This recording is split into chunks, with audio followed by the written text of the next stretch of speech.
સાબરકાંઠા જિલ્લાના પ્રાંતિજ ખાતે આતંકવાદ વિરોધી પ્રદર્શનમાં પાકિસ્તાનનું પુતળાનું દહન કરી પાકિસ્તાન મુર્દાબાદના નારા લાગ્યા તો સાંસદ સહિત વિવિધ સંસ્થાઓના સંગઠનોના પ્રમુખો, કાર્યકરો, વેપારીઓ, નગરજનો મોટી સંખ્યામાં ઉપસ્થિત રહીને કેન્ડલ માર્ચ યોજીને મૃતકોને શ્રદ્ધાંજલિ અર્પી હતી।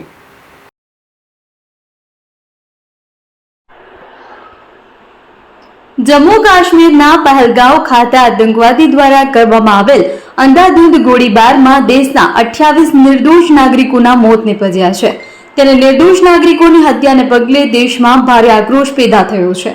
जेना पगले साबरकांठाना प्रांतिज खाते पण આજે સવારથી જ સ્વયંભૂ પ્રાંતિજ બજાર સંપૂર્ણ બંધ રાખી આતંકવાદ સામે કડક કાર્યવાહીની માંગ કરાઈ રહી છે। તો પ્રાંતિજ ખાતે મુસ્લિમ જમાતો દ્વારા આતંકવાદના વિરોધમાં ધંધા રોજગાર બંધ રાખી મૃત્યુ પામેલા પર્યટકોને શ્રદ્ધાંજલિ અર્પણ કરી હતી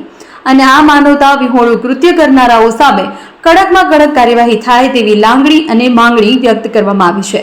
તો રાત્રિના 7:30 કલાકે પ્રાંતિજ બાખરિયા બસ સ્ટેશનથી કેન્ડલ માર્ચ યોજી સુભાષચંદ્ર બોઝના બાવડા સુધી કેન્ડલ માર્ચ યોજાઈ હતી અને ત્યાં શ્રદ્ધાંજલિ અપાઈ હતી। ત્યારબાદ સુભાષચંદ્ર બોઝના બાવડા આગળ જ 2 મિનિટનું મૌન પાડવામાં આવ્યું હતું। ત્યારબાદ પાકિસ્તાન પુતળાની પીટાઈ કરવામાં આવી અને પાકિસ્તાનના પુતળાનું દહન કરી પાકિસ્તાન મુર્દાબાદ, પાકિસ્તાન કો ગોલી મારો, પાકિસ્તાનને ફૂંકી મારો, ભારત માતા કી જય, જય શ્રી રામ સહિતના નારાઓથી સમગ્ર વાતાવરણ ગુંજી ઉઠ્યું હતું। તો આ પ્રસંગે સાબરકાંઠા અરવલ્લી સાંસદ શોભનાબેન મહેન્દ્રસિંહ બારૈયા, પ્રાંતિજ નગરપાલિકાના પ્રમુખ અનિતાબેન જિગ્નેશભાઈ પંડ્યા, નટુભાઈ બારોડ, ક્રિસ્ટલ પબ્લિક સ્કૂલના પ્રિન્સિપાલ જીતેન્દ્રભાઈ પટેલ, નાંદંદા સ્કૂલના પ્રિન્સિપાલ કેતનભાઈ પટેલ,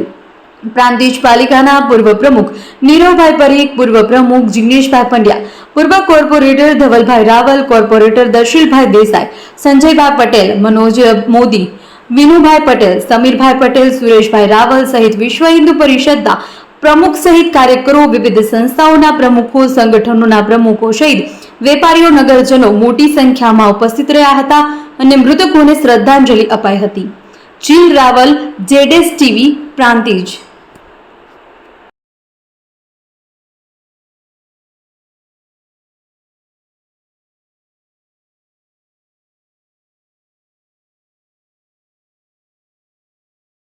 જમ્મુ કાશ્મીરના પહેલગામમાં ભારત દેશમાંથી જ્યારે પર્યટકો જતા હોય ત્યારે કોઈના કોઈ રીતે છંછેડવાના પ્રયત્નો કરી અને જે આતંકવાદીઓએ પર્યટકો પર જે ક્રૂરતા ભરી જે ઘાતકી હત્યાઓ કરી છે એના વિરોધમાં અને જે પર્યટકોએ એમનો જીવ ગુમાવ્યો છે, સ્વજનોએ જીવ ગુમાવ્યો છે, એમની આત્માને શાંતિ મળે એ માટે અહીંયા શ્રદ્ધાંજલિ આપવા માટે પ્રાંતિજના સૌ નગરજનો ભેગા થયા છે અને શ્રદ્ધાંજલિ અર્પી છે। સાથે સાથે સમગ્ર રોષ છે અને સમગ્ર દેશ માગી રહ્યો છે કે હવે આતંકવાદીઓને એમને જવાબ આપવાનો સમય આવી ગયો છે અને સરકાર ખૂબ મહેનત કરી રહી છે અને આતંકવાદીઓને શોધીને એમને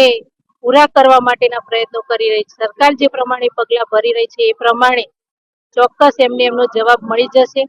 પાકિસ્તાન પણ ઘૂંટણે આવી જશે એવી અમની શ્રદ્ધા છે, વિશ્વાસ છે। કાશ્મીરના પહેલગામમાં ઇસ્લામિક જિહાદી આતંકવાદીઓ દ્વારા હિન્દુઓ પર જે જઘન્ય અપરાધ કરીને